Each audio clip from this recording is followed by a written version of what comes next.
Salut à tous! Quelque chose d'extraordinaire s'est produit au sein du régime iranien cette semaine, pas sur le champ de bataille, pas dans une salle de négociation. Quelque chose qui va beaucoup plus loin que les missiles, les sanctions ou les négociations de cessez-le-feu. Le propre président de l'Iran a appris par les nouvelles que sa propre armée venait d'attaquer un autre pays. Ce fait doit être bien mesuré. Le chef d'État de la République islamique d'Iran a appris l'existence d'une importante frappe de missiles et de drones contre les Émirats arabes, unis de la même façon que des millions de citoyens ordinaires, après coup par des reportages, sans connaissance préalable et sans approbation préalable. Et lorsqu'il a appris, selon un reportage exclusif d'Iran International, il n'a pas seulement été surpris, il était furieux. Ce moment discret, humiliant et profondément alarmant est le signal le plus clair jusqu'ici que le corps des gardiens de la révolution islamique ne mène plus la guerre de quelqu'un d'autre. Il mène sa propre guerre. Et en ce moment, il pourrait bien entraîner toute la République islamique dans un abîme dont aucun négociateur, aucun diplomate et aucun accord de cessez-le-feu ne pourront la sortir.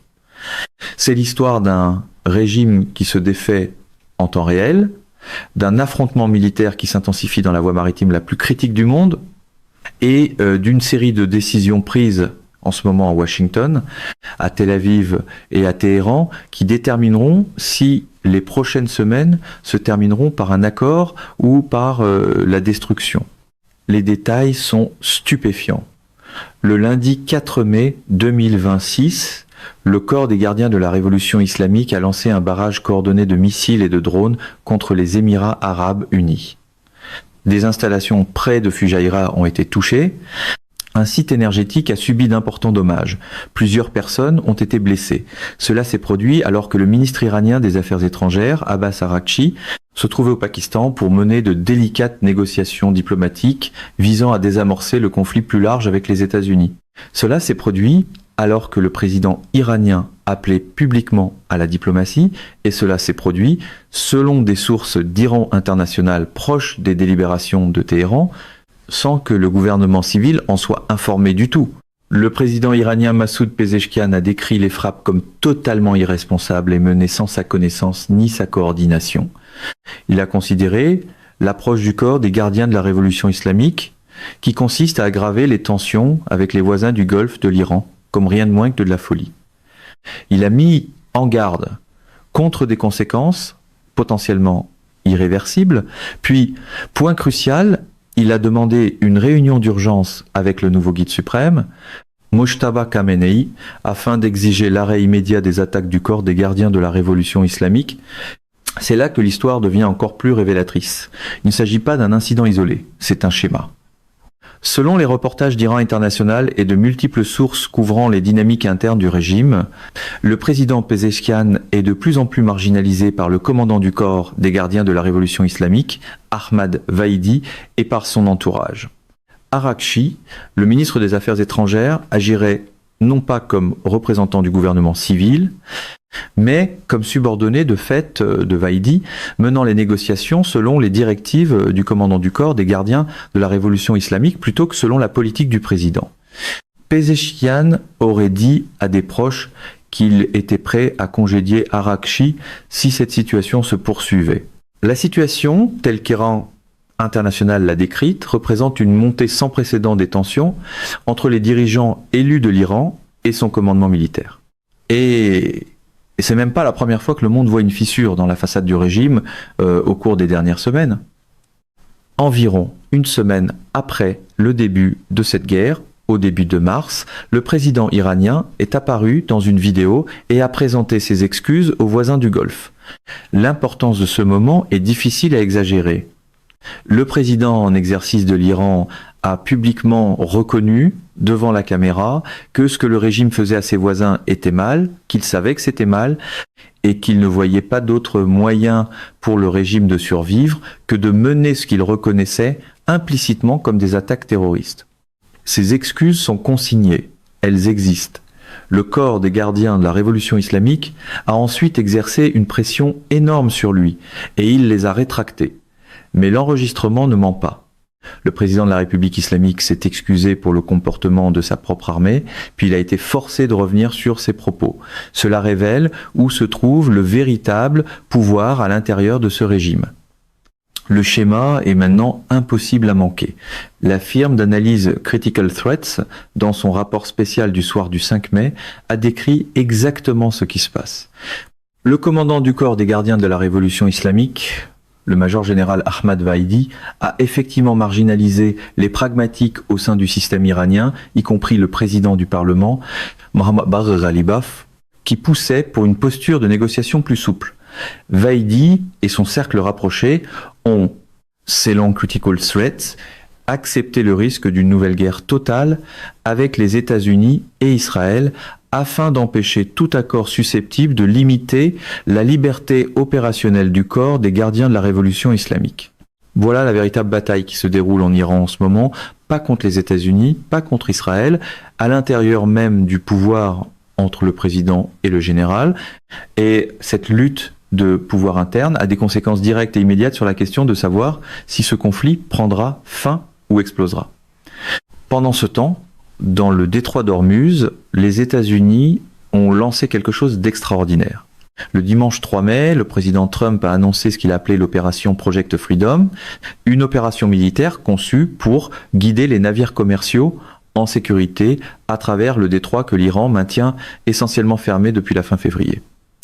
Dans l'univers trumpien, même une escorte navale ressemble moins à une politique maritime qu'à un slogan de campagne en attente d'un pupitre. L'ampleur de la force américaine engagée dans cette opération est stupéfiante. Selon le commandant du commandement central des États-Unis, l'amiral Brad Cooper, qui s'est adressé directement aux journalistes le 4 mai, les moyens déployés comprennent des destroyers, plus de 100 aéronefs basés sur terre, et en mer, plusieurs groupes aéronavals, ainsi qu'une unité expéditionnaire des marines. L'ensemble des avions à voilure fixe comprend des ADIX, des F-15, des F-6, des F, ADIX-8 Hornet, des F-35 et des EA, un 8G Growler de guerre électronique. Sous la surface, il y a des sous-marins. Au-dessus, des hélicoptères et des drones de surveillance. Le secrétaire à la défense Pete Hegseth a décrit la posture américaine comme un puissant dôme rouge, blanc et bleu au-dessus du détroit, avec une surveillance 24 heures sur 24, des centaines de moyens et 15 000 militaires engagés dans l'opération. La formule semblait presque conçue pour des visuels de chaînes câblées, parce qu'apparemment, même une crise régionale a besoin d'une image de marque. Le premier grand test de Project Freedom est arrivé rapidement.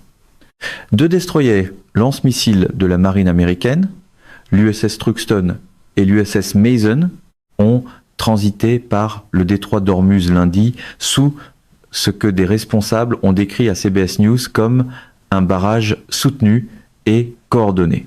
L'Iran a lancé de petites embarcations, des missiles de croisière et des drones de combat.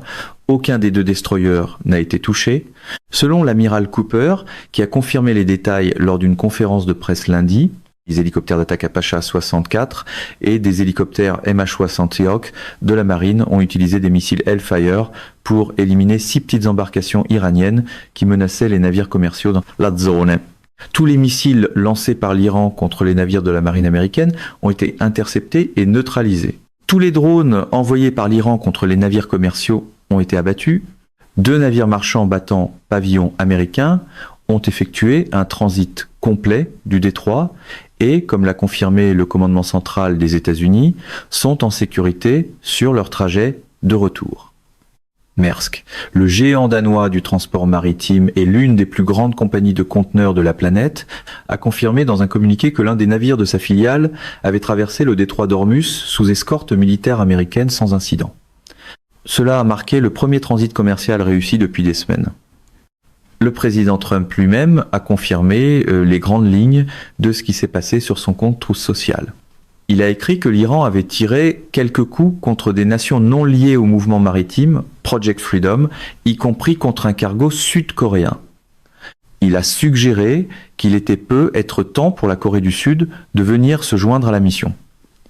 Il a aussi écrit que 7 petites embarcations avaient été abattues, ou, comme il l'a formulé, des bateaux rapides, ajoutant que c'était tout ce qui restait à l'Iran. Le message avait le rythme trumpien familier, compte rendu de champs de bataille, appel au recrutement et insultes, le tout plié dans une seule publication. La Corée du Sud a confirmé mardi à CNN qu'elle évaluait la possibilité de se joindre à l'effort. Les responsables ont déclaré qu'ils examinaient la proposition américaine concernant le détroit d'Ormuz en fonction des principes liés à la posture de préparation militaire dans la péninsule coréenne et aux lois nationales. Séoul a ajouté avoir maintenu une communication étroite avec Washington sur l'utilisation sûre des voies maritimes clés. C'est important parce que chaque pays qui se joint à Project Freedom ajoute de la crédibilité à l'opération et augmente le coût politique pour l'Iran s'il poursuit sa campagne d'interdiction. Mais il y a quelque chose dans la façon dont Trump présente les événements qui méritent une attention particulière. Alors qu'il a décrit les faits en termes relativement mesurés sur les réseaux sociaux, il a évité de manière flagrante toute mention de l'attaque iranienne contre les Émirats arabes unis. CNN et plusieurs autres médias ont relevé cette omission délibérée lundi soir lors d'un appel téléphonique avec Jonathan Karl d'ABC au sujet des frappes de drones et de missiles contre les Émirats arabes unis. Trump a déclaré qu'elles avaient été interceptées pour la plupart, qu'une seule était passée et que les dégâts n'étaient pas énormes.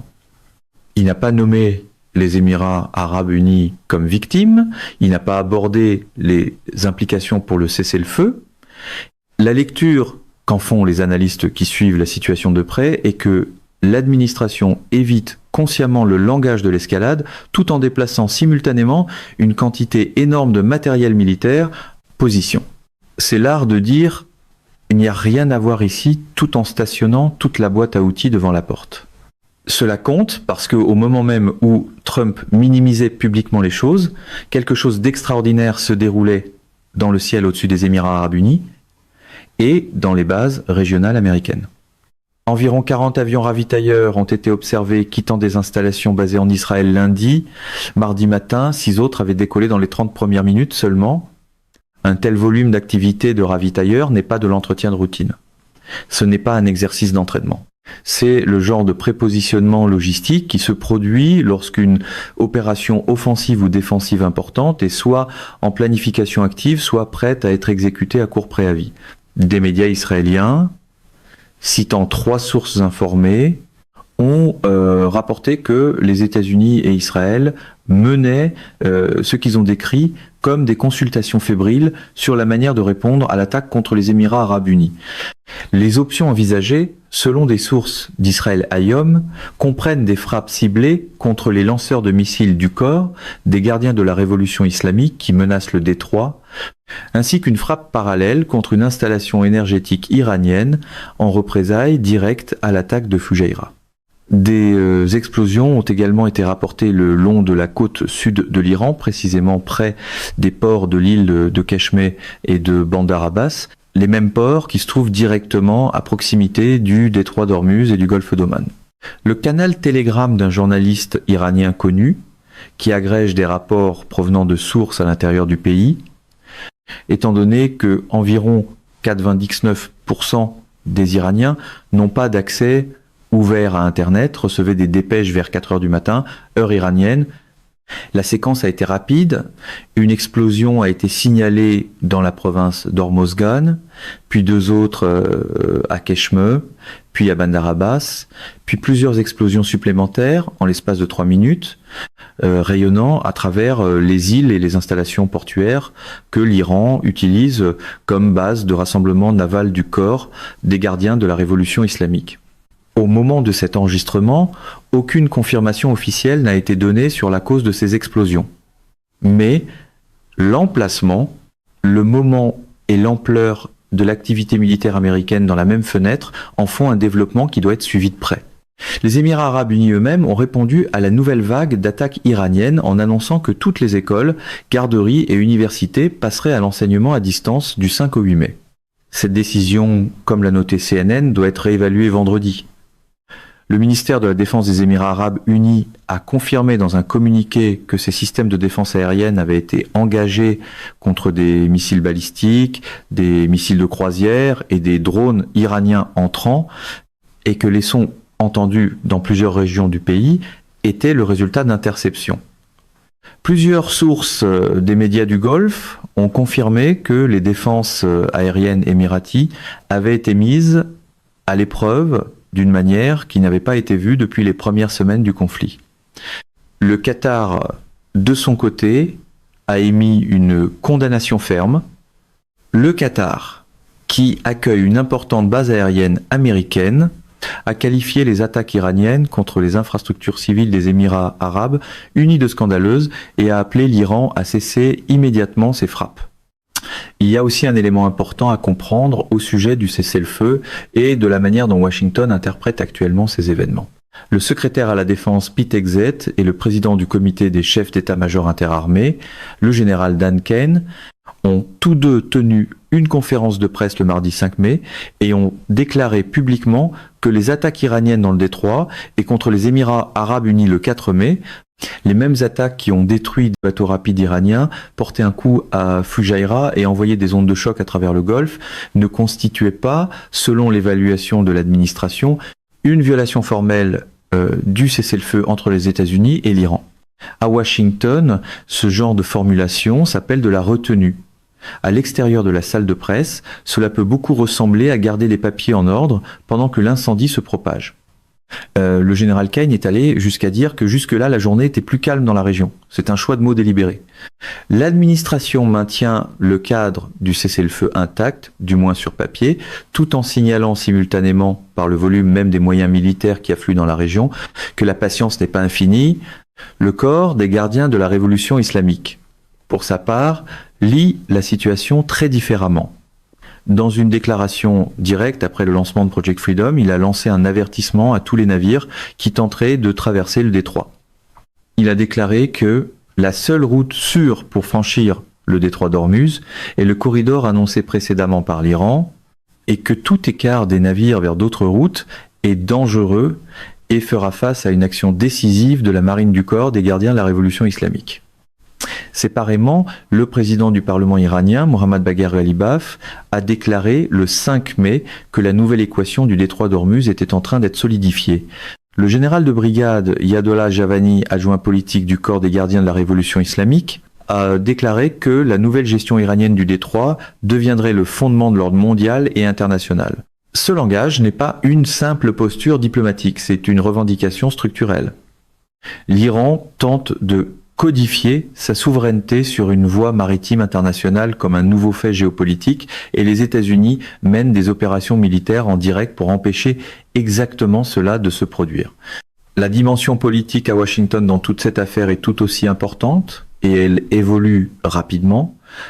Le sénateur Lindsey Graham de Caroline du Sud est allé à l'émission Hannity de Fox News Channel lundi soir et a proposé ce qu'il a décrit comme une solution inspirée du deuxième amendement pour le peuple iranien. L'idée qu'il a avancée était explicite. S'il était le président Trump et s'il était Israël, il armerait massivement le peuple iranien pour qu'il puisse descendre dans la rue armée et renverser le cours de la bataille à l'intérieur de l'Iran. Il a soutenu que des soldats américains sur le terrain n'étaient pas nécessaires, parce qu'il y avait déjà des millions de personnes sur le terrain en Iran, mais qu'elles n'avaient simplement pas d'armes.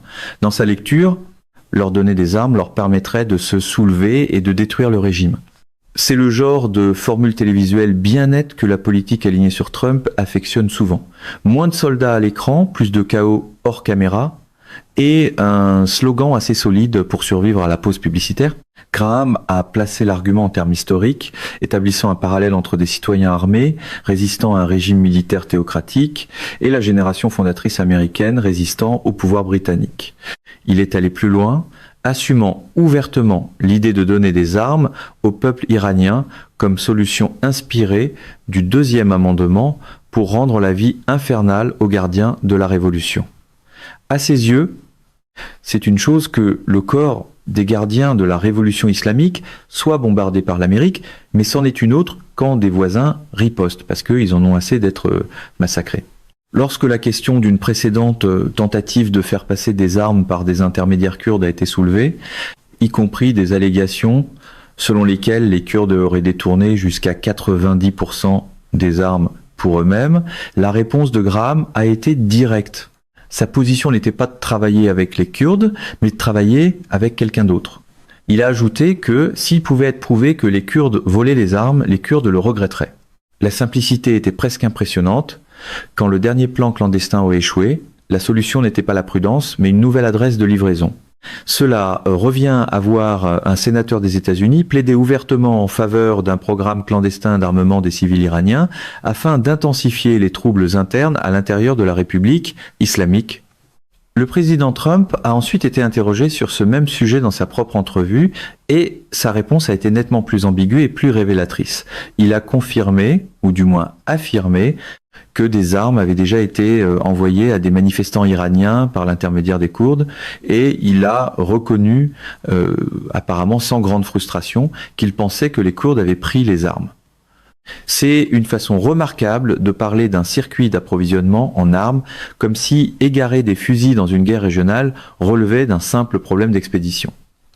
Il a exprimé son appui à l'objectif d'une population iranienne armée, tout en reconnaissant simultanément le coût humain profond, citant des rapports selon lesquels 42 000 Iraniens auraient été tués au cours des 2 premières semaines du conflit. Son argument était que s'ils avaient des armes, ils riposteraient, et il en était convaincu. Il a aussi soutenu qu'une population désarmée ne peut pas tenir tête à des gens armés d'AK-47, même si 250 000 personnes sont impliquées. Il a ajouté que les combattants du corps des gardiens de la révolution islamique avaient été épuisés et que beaucoup d'entre eux ne voulaient plus se battre parce que, d'après ce qu'il entendait, ils étaient plus payés. C'est une déclaration du président des États-Unis suggérant, sur la base de renseignements, que la base du corps des gardiens de la révolution islamique perd son ancrage financier et idéologique. C'est extrêmement important parce que cela se rattache directement à la fracture centrale à l'intérieur du régime iranien, celle qui s'est ouverte. Le corps des gardiens de la révolution islamique a besoin d'argent pour payer ses combattants. Il a besoin du détroit d'Ormuz comme levier. Il a besoin que les revenus pétroliers de l'Iran continuent d'entrer, au moins partiellement, pour maintenir la loyauté de l'appareil qui garde le régime en vie. Mais le blocus américain coupe ses revenus. L'opération Project Freedom remet directement en cause la capacité du corps des gardiens de la révolution islamique à utiliser le détroit comme une arme. Et comme Trump lui-même l'a suggéré, les combattants qui imposent la volonté du corps des gardiens de la révolution islamique sur le terrain commencent à ressentir personnellement la pression financière. Ce n'est pas théorique. C'est la vulnérabilité structurelle du régime rendu opérationnel. Les propres lignes rouges déclarées de l'administration Trump pour un accord sont aussi devenues plus claires. Dans une entrevue cette semaine, le président a été directement interrogé sur la question de savoir si l'Iran devait renoncer à son uranium hautement enrichi comme condition de tout accord. Sa réponse a été sans équivoque, oui. Il a ensuite exprimé sa confiance dans le fait que les installations d'enrichissement de l'Iran avaient été si complètement détruites lors de la campagne de février-mars que la récupération de l'uranium hautement enrichi pourrait ne même pas être physiquement possible en quantité significative. Sa description était que chaque bombe était descendue dans ses puits d'aération. Il a décrit cela comme la manœuvre militaire la plus incroyable qu'il ait jamais vue et a noté que la commission de l'énergie atomique avait approuvé sa caractérisation du matériel comme étant essentiellement inutilisable. Mais il a aussi clairement dit qu'il voulait le récupérer afin que l'Iran ne puisse pas être tenté. Même la diplomatie nucléaire, dans ce récit, arrivait emballée dans le langage d'une vidéo de faits saillants. Concernant le programme de missiles de l'Iran, Trump a confirmé que tout accord devait inclure un plafond sur la production de missiles. Il a présenté la chose avec prudence, reconnaissant la sensibilité pour l'Iran lorsqu'il s'agit de comparer ses capacités à celles des États voisins. Mais sa conclusion était claire. L'Iran doit effectivement le plafonner et l'enjeu central est que l'Iran ne peut pas avoir d'armes nucléaires. Voilà, la ligne rouge américaine déclarée. Pas d'armes nucléaires, l'uranium hautement enrichi hors des mains iraniennes, le programme de missiles plafonné et le détroit d'Ormuz ouvert. La position de l'Iran, telle qu'énoncée publiquement par le ministre des Affaires étrangères Araghchi dans une publication sur X depuis le Pakistan, est que toute négociation sur une réouverture complète du détroit exige d'abord que les États-Unis lèvent leur blocus naval des ports iraniens.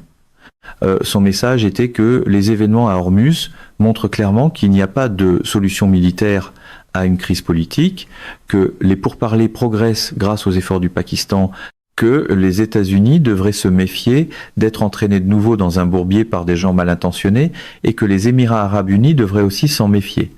Il a présenté Project Freedom comme Project Deadlock.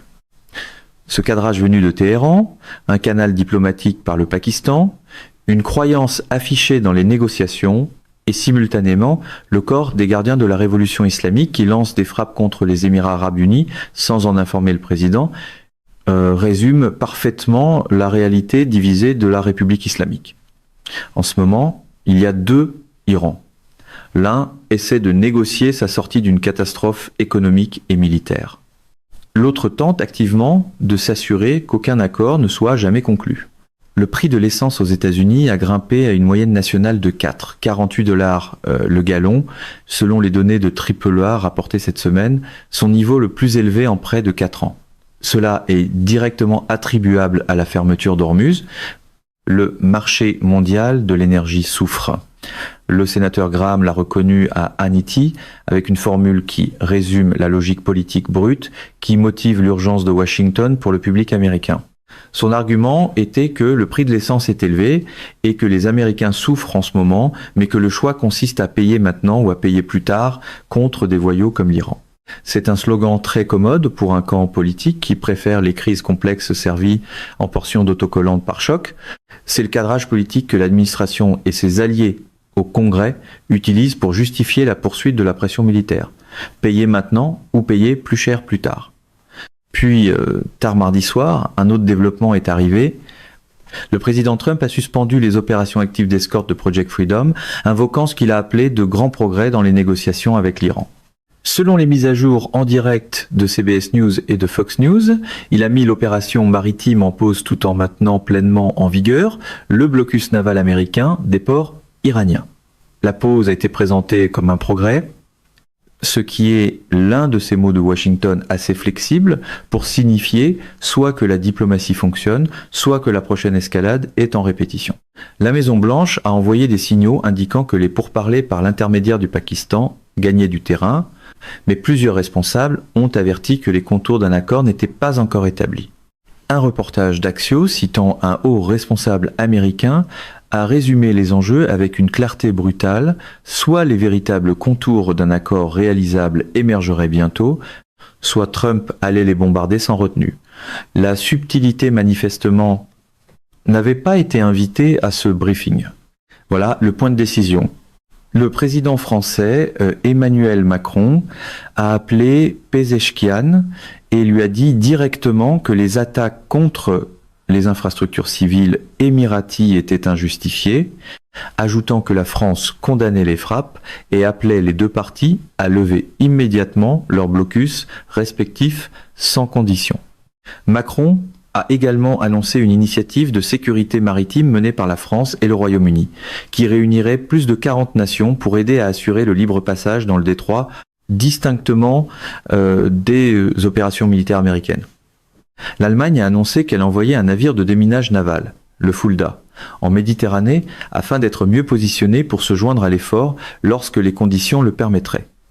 Le Premier ministre Netanyahou, de son côté, a déclaré aux journalistes qu'il parle avec le président Trump presque quotidiennement et qu'il n'y a pas de surprise entre les deux alliés. Son objectif déclaré pour tout accord est sans équivoque, l'objectif le plus important est de retirer le matériel enrichi d'Iran, tout le matériel enrichi, et de démanteler les capacités d'enrichissement de l'Iran. Dans cette chorégraphie, pas de surprise semble rassurant seulement si l'on oublie que la surprise est souvent remplacée par la coordination. Le tableau assemblé à partir de tous les reportages, de toutes les déclarations et de tous les mouvements militaires des 72 dernières heures est le suivant. L'Iran est serré simultanément de l'extérieur et de l'intérieur. Le corps des gardiens de la révolution islamique, sous Ahmad Vahidi, tente de consolider son pouvoir en rendant un accord impossible, en frappant les Émirats arabes unis sans autorisation, en menaçant la navigation commerciale et en formulant des revendications de souveraineté sur une voie maritime internationale. La direction civile sous Pezeshkian tente de sauver une ouverture diplomatique par le Pakistan avant que la fenêtre ne se referme entièrement. Les États-Unis mènent une double stratégie: maintenir une pression militaire maximale par le blocus et Project Freedom, tout en gardant le cessez-le-feu nominalement vivant afin de préserver un espace de négociation. Et à Washington, des voix, comme celle de Lindsey Graham, poussent vers une voie plus radicale, armer les civils iraniens pour accélérer l'effondrement du régime de l'intérieur. Les prochains jours seront décisifs. Le cessez-le-feu tient à un fil, comme l'a formulé The War Zone dans son reportage. Project Freedom est en pause, mais pas annulé. L'attaque contre les Émirats arabes unis a forcé Washington et Tel Aviv à mener des consultations intensives sur une réponse proportionnée. Et la bataille interne à l'intérieur de la République islamique, entre le président et le général, entre le diplomate et l'opérateur, est maintenant le conflit le plus lourd de conséquences qui se déroule quelque part dans le monde. Pour comprendre pourquoi l'Iran agit ainsi, il faut aussi comprendre comment il en est arrivé là. Pas seulement à partir de 1979 et de la révolution islamique. L'histoire remonte plus loin, jusqu'à la dynastie Kadjar, au XIXe siècle, jusqu'aux décisions prises par la classe dirigeante iranienne pendant plus d'un siècle, décisions qui résonnent encore dans chaque calcul stratégique de Téhéran aujourd'hui. Mesdames et messieurs, notre émission d'aujourd'hui s'arrête ici. Nous vous invitons à partager votre avis personnel dans la section des commentaires ci-dessous. Pouvoir, vérité vous salue et vous donne rendez-vous très bientôt